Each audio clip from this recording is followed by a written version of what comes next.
Hello students, welcome to Shweta Yadav Tutorials. Please like and subscribe my channel and hit bell icon for more updates.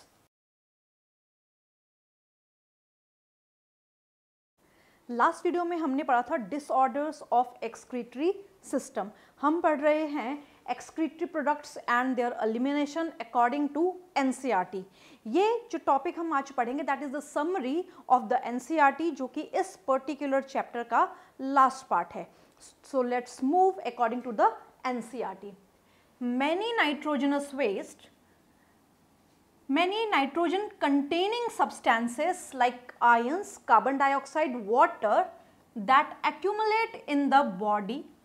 बहुत सारे nitrogenous waste या फिर जो substances body में extra बने हैं वो बॉडी में अक्यूमुलेट हो जाते हैं, उनको एलिमिनेट करना ज़रूरी है. Nature of nitrogenous waste formed and their excretion vary among the animals. अलग अलग एनिमल्स अलग अलग टाइप का नाइट्रोजनस वेस्ट बनाते हैं और उनको एलिमिनेट करने का तरीका भी अलग अलग है. तरीका इन द सेंस कि डिफरेंट ऑर्गेनिजम्स हैं, तो डिफरेंट ऑर्गेनिज्म में डिफरेंट टाइप के एक्सक्रीटरी ऑर्गन्स हैं. जिनमें एक्सक्रीटरी ऑर्गन्स नहीं थे उनमें डिफ्यूजन से या जर्नल बॉडी सरफेस से सब्सटेंसेस एक जगह से दूसरी जगह यानी कि हायर कॉन्सेंट्रेशन से लोअर कॉन्सेंट्रेशन की तरफ मूव कर जाते हैं, तो उसको हम कहते हैं सिंपल डिफ्यूजन. जैसे अमीबा में होता है, अमीबा की बॉडी में अगर कोई सब्सटेंस ज़्यादा है तो वो सिंपल डिफ्यूजन से एक्सटर्नल एनवायरनमेंट में चला जाएगा. Mainly depending on the habitat. अब जो नाइट्रोजनस वेस्ट ऑर्गेनिज्म एलिमिनेट करते हैं तो उनका एलिमिनेशन किस पे डिपेंड करता है? ये बहुत इंपॉर्टेंट लाइन है. हैबिटेट पे डिपेंड करता है, अवेलेबिलिटी ऑफ द वाटर पे डिपेंड करता है. It depends on the habitat. Habitat में वाटर की अवेलेबिलिटी कैसी है, कम है, ज़्यादा है, मॉडरेट है, कितना पानी अवेलेबल है, उसी के हिसाब से ऑर्गेनिज्म अमोनिया, यूरिया और यूरिक एसिड को एलिमिनेट करते हैं और इसी के हिसाब से तीन टाइप के ऑर्गेनिजम्स बन जाते हैं, ammonotelic, ureotelic and uricotelic. Ammonia, urea and uric acid are the major nitrogenous waste excreted. ये मेजर नाइट्रोजनस वेस्ट होते हैं जो एक्सक्रीट किए जाते हैं डिफरेंट ग्रुप ऑफ एनिमल्स में. Protonephridia, nephridia, Malpighian tubules, green glands, coxal gland, kidneys are the common excretory organ in animals. So ये सारे के सारे अलग अलग ऑर्गेनिज्म में अलग अलग एक्सक्रीटरी ऑर्गन्स हैं जो नाइट्रोजनस वेस्ट को एलिमिनेट करने के काम में आते हैं. They do not eliminate nitrogenous waste. ये केवल नाइट्रोजनस वेस्ट एलिमिनेट ही नहीं करते, ये they also help in maintenance of the ionic and the acid base balance of the body. very important line कि ये आयनिक बैलेंस और एसिड बेस बैलेंस को भी मेंटेन करते हैं. तो ये दो रोल हो गए. किसी भी एक्सक्रीटरी वेस्ट के दो इंपॉर्टेंट फंक्शंस हो गए कि एक तो वो नाइट्रोजनस वेस्ट को एलिमिनेट कर रहा है, फर्स्ट फंक्शन, और दूसरा फंक्शन हो गया ionic balance and acid base balance of the body maintain कर रहा है. In humans the excretory system consisting of one pair of kidney. Human excretory system में एक पेयर ऑफ किडनी है, एक पेयर ऑफ यूरेटर है, a single urinary bladder and a single urethra. A urinary bladder and a urethra. Each kidney has over a million tubular structure called nephron. Each kidney, फिर से यहाँ पे question, हर kidney में कितने nephrons हैं? 1 million. Nephrons को क्या बोला जाता है? टिब्यूलर स्ट्रक्चर्स प्रेजेंट हैं. Nephron is the functional unit of the kidney. Nephron kidney की फंक्शनल यूनिट है जिसके दो पोर्शन हैं. It has 2 parts. जो फर्स्ट पार्ट है उसको हम बोलेंगे glomerulus and the second part is the renal tubules. तो हर किडनी में जो नेफ्रॉन है उसके दो हिस्से हैं, पहला ग्लोमेरुलस और दूसरा renal tubules. Glomerulus is the tuft of capillary. Glomerulus क्या है? ग्लोमेरुलस है कैपिलरी का नेटवर्क। So this is glomerulus.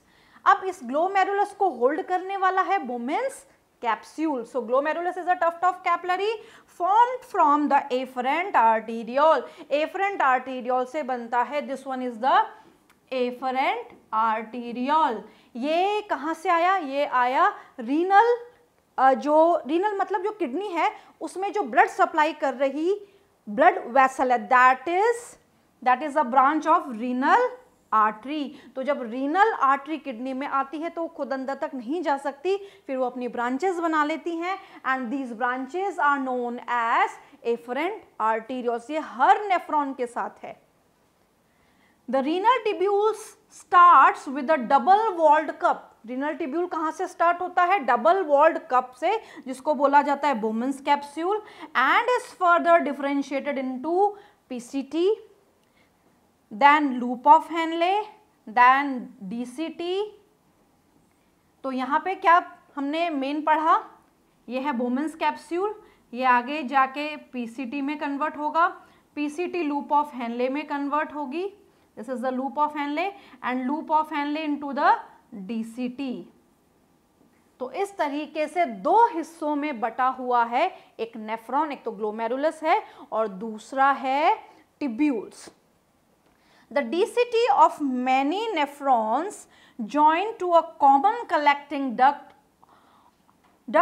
many of which ultimately open into the renal pelvis। बहुत सारे नेफ्रॉन जो है उसका DCT एक कॉमन कलेक्टिंग डक्ट में ओपन होता है, और ये जो कलेक्टिंग डक्ट है ये रीनल पेल्विस में ओपन हो जाती है, और पेल्विस अल्टीमेटली ओपन होता है यूरेटर में। मेडुलरी पिरामिड से होता हुआ कहाँ पे ओपन होता है? यूरेटर में। The Bowman's capsule encloses glomerulus to form Malpighian और रीनल कॉर्पसस। ग्लोमेरुलस को एंड बोमेन्स कैप्सूल को साथ में Malpighian body, renal corpuscles, Malpighian corpuscles बोला जाता है। Urine formed involve 3 main steps. Urine formation के 3 स्टेप्स हैं। फिल्ट्रेशन, रीएब्जॉर्प्शन, पहला स्टेप है filtration, the second step is the reabsorption और tubular reabsorption, and the third one is the tubular secretion. Filtration is non selective process. It is a non-selective process performed by glomerulus using the glomerular capillary blood pressure. जो filtration है जिसको हम ultra filtration बोलते हैं, ये different pressure के कारण होता है, और उन प्रेशर्स के हम पूरा डिटेल्ड डिस्कशन भी करके आ चुके हैं। जैसे सबसे पहले हमने पढ़ा था ग्लोमेरुलर हाइड्रोस्टैटिक प्रेशर, सेकंड हमने पढ़ा blood colloidal osmotic pressure, and third one was the capsular hydrostatic pressure. और जब ये तीनों प्रेशर लगते हैं, अब ये जो प्रेशर है कुछ फेवर करते हैं फिल्ट्रेशन को और कुछ अपोज करते हैं, और अल्टीमेटली फिल्ट्रेट बन जाता है। Blood pressure, about 1200 ml of blood is filtered by glomerulus per minute to form 1 to 5 ml of filtrate. अब 1200 ml of blood, what is 1200 ml? ये जो 1200 ml ऑफ ब्लड है that is renal blood flow. Renal blood flow का मतलब है कि heart से kidney के पास 1200 ml ब्लड आ रहा है, इसमें से ये फिल्टर करके 125 ml फिल्ट्रेट बनाता है इन द बोमेन्स कैप्सूल पर मिनट, जिसको हम बोलते हैं glomerular filtration rate, that is GFR।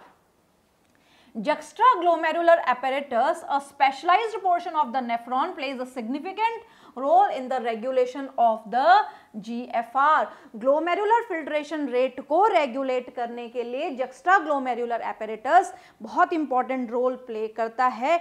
अगर ब्लड प्रेशर कम है तो जक्स्ट्रा ग्लोमेरुलर एपरेटस सेंस कर लेता है और ब्लड प्रेशर को मेंटेन करता है, जिसके कारण ग्लोमेरुलर फिल्ट्रेशन रेट भी मैनेज रहता है या जो प्रेशर है वो मेंटेन रहता है। Nearly 99% reabsorption of the filtrate takes place through the different parts of the nephron. 99% reabsorption filtrate का कहाँ पे हो जाता है? नेफ्रॉन के डिफरेंट पार्ट्स में हो जाता है। अब क्वेश्चन कहाँ से आता है? PCT से। PCT is the major site of the reabsorption and the selective secretion. जो प्रॉक्सिमल कॉन्वोलेटेड टिब्यूल है ये मेजर साइट है रीएब्जॉर्प्शन की, यहाँ पे मेजर रीएब्जॉर्प्शन होता है। Henle's loop primarily help to maintain the osmolar gradient. Loop of Henle osmolar gradient यानी कि ऑस्मोलैरिटी को मेंटेन करता है अगर पीसीटी रीएब्जॉर्प्शन करता है और सिक्रीशन करता है।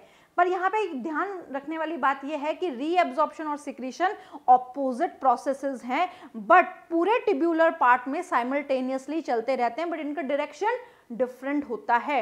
रीएब्जॉर्प्शन की जब बात की जाती है तो टिब्यूल से कोई चीज बाहर निकलती है और सिक्रीशन की बात आती है तो कोई चीज टिब्यूल्स में एंटर करती है। तो पीसीटी में दोनों काम हो रहे हैं। लूप ऑफ हैनले में केवल रीएब्जॉर्प्शन हो रहा है, डीसीटी में रीएब्जॉर्प्शन और सिक्रीशन दोनों हो रहा है, बट मेजर जो साइट है रीएब्जॉर्प्शन की और सिक्रीशन की वो कौन सी है? पीसीटी। तो यहाँ पे जब सेलेक्टिव सिक्रीशन की बात आती है तो यहाँ पे पीसीटी में भी सेलेक्टिव सिक्रीशन होता है, बट रीएब्जॉर्प्शन की मेन साइट कौन है? पीसीटी। ऑस्मोलर ग्रेडियंट को मेंटेन करता है हैनलेज लूप। हैनलेज लूप किस तरीके से मेंटेन करता है? जैसे जैसे filtrate descending limb of loop of Henle से ascending limb of loop of Henle में जाता है तो उसकी ऑस्मोलैरिटी चेंज हो जाती है, हाइपरटोनिक से हाइपोटोनिक वो होता चला जाता है। 300 मिलीऑस्मोल पर लीटर टू 1200 मिलीऑस्मोल पर लीटर। जैसे जैसे descending limb of loop of Henle में आता है तो descending limb of loop of Henle अपने मेंटेनेंस या अपने मैनेजमेंट में किस तरीके से रोल प्ले करता है। जो descending limb of loop of Henle है, this one, it is very very important, ये बहुत इंपॉर्टेंट है। ये क्या करता है? ये वाटर के लिए परमिएबल है, ये वाटर को अलाउ करता है बाहर जाने के लिए। तो जैसे जैसे पानी बाहर निकलता जाता है तो पानी के बाहर निकलने से जो फिल्ट्रेट है उसका कॉन्सेंट्रेशन चेंज हो जाता है।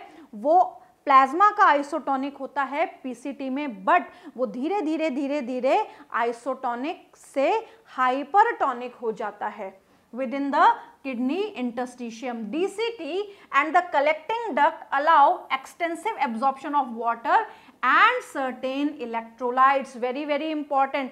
जब हम बात करते हैं distal convoluted tubule की तो distal convoluted tubule and collecting duct बहुत important क्यों है? क्योंकि यहाँ पे होता है conditional reabsorption. Conditional reabsorption किसका होता है? Water का and certain electrolytes का, which help in osmoregulation, जो कि इनको मदद करता है osmoregulation में। H positive, K positive, NH3 could be secreted into the filtrate by the tubules to maintain the ionic balance and pH of the body fluid. तो mainly किन किन का सिक्रीशन होता है? हाइड्रोजन आयन का, K पॉजिटिव आयन का and NH3 का क्या होता है? सिक्रीशन होता है। तो इनका सिक्रीशन किस लिए जरूरी है? ये जरूरी है आयनिक बैलेंस और पीएच मेंटेन करने के लिए बॉडी फ्लूइड का। अ counter current mechanism operates between the two limbs of the loop of Henle and those of the Vasa रेक्टा। Vasa रेक्टा blood capillary है जो लूप ऑफ हैनले के साथ साथ चलती है। वासा रेक्टा के दोनों लिम्ब्स में जो ब्लड का फ्लो है वो अपोजिट डायरेक्शन में है। लूप ऑफ हैनले में फिल्ट्रेट का फ्लो भी अपोजिट डायरेक्शन में है। तो ये काउंटर करंट मैकेनिज्म में बहुत हेल्प करता है और जो फिल्ट्रेट है उसको कॉन्सेंट्रेट करता चला जाता है। The filtrate gets concentrated as it moves down the descending limb, but is diluted by the ascending limb. तो जैसे जैसे फिल्ट्रेट नीचे से ऊपर जाता है, कहाँ से? डिसेंडिंग लिम्ब से असेंडिंग लिम्ब में जाता है तो डिसेंडिंग लिम्ब वाटर को बाहर निकालता है, तो फिल्ट्रेट किस तरीके का हो जाता है, हाइपरटोनिक। बट जब ascending limb of loop of Henle में जाता है तो ascending limb of loop of Henle पानी को पकड़ के रखता है क्योंकि पानी के लिए इम्परमिएबल है, बट सॉल्ट को बाहर निकाल के फेंकता जाता है। तो जब सॉल्ट बाहर निकलता है तो फिल्ट्रेट हो जाता है hypotonic. Electrolytes and urea are retained in the interstitium. By this arrangement, DCT and the collecting ducts concentrate the filtrate about 4 times. Urea भी कुछ अमाउंट में बाहर निकलता है, मेडुलरी इंटरस्टिशियम में आता है, और इन सारी एक्टिविटीज की वजह से जो फिल्ट्रेट है उसकी ऑस्मोलैरिटी चेंज होती जाती है और वो 4 टाइम्स ज़्यादा ऑस्मोलैरिटी शो करता है, फ्रॉम 300 मिलीऑस्मोल पर लीटर टू 1200 मिलीऑस्मोल पर लीटर। यानी कि we are comparing the osmolarity of the filtrate with the osmolarity of the plasma. An excellent mechanism of conservation of water, ये बहुत ही important mechanism है जो water का conservation करता है। ये line अपने आप में बहुत important है कि counter current mechanism water का conservation करने के लिए ज़रूरी है। Urine is stored in the urinary bladder till a voluntary signal from the CNS carries out। जब तक सेंट्रल नर्वस सिस्टम से सिग्नल्स नहीं आते तब तक जो यूरिन है वो यूरिनरी ब्लैडर में स्टोर रहता है। पहली बार हम यूरिन टर्म कब यूज़ करते हैं, जब फिल्ट्रेट डिसेंडिंग लिम्ब से असेंडिंग में जाता है, तब तो वो नॉर्मली फिल्ट्रेट ही होता है। बट जैसे ही वो डीसीटी में एंटर करता है तो डीसीटी में आते ही कंडीशनल रीएब्जॉर्प्शन के बाद उसको बोला जाता है पहली बार urine. It releases through the urethra, and this process of releasing of urine or voiding of urine is known as micturition. Skin, lungs, liver also assist in the excretion. Skin, lungs और liver भी excretion में मदद करते हैं, इसीलिए इनको बोला जाता है accessory excretory organ। तो यहाँ तक हमारा जो NCERT है वो ख़त्म हो जाता है और हम complete कर चुके हैं excretory products and their elimination according to NCERT।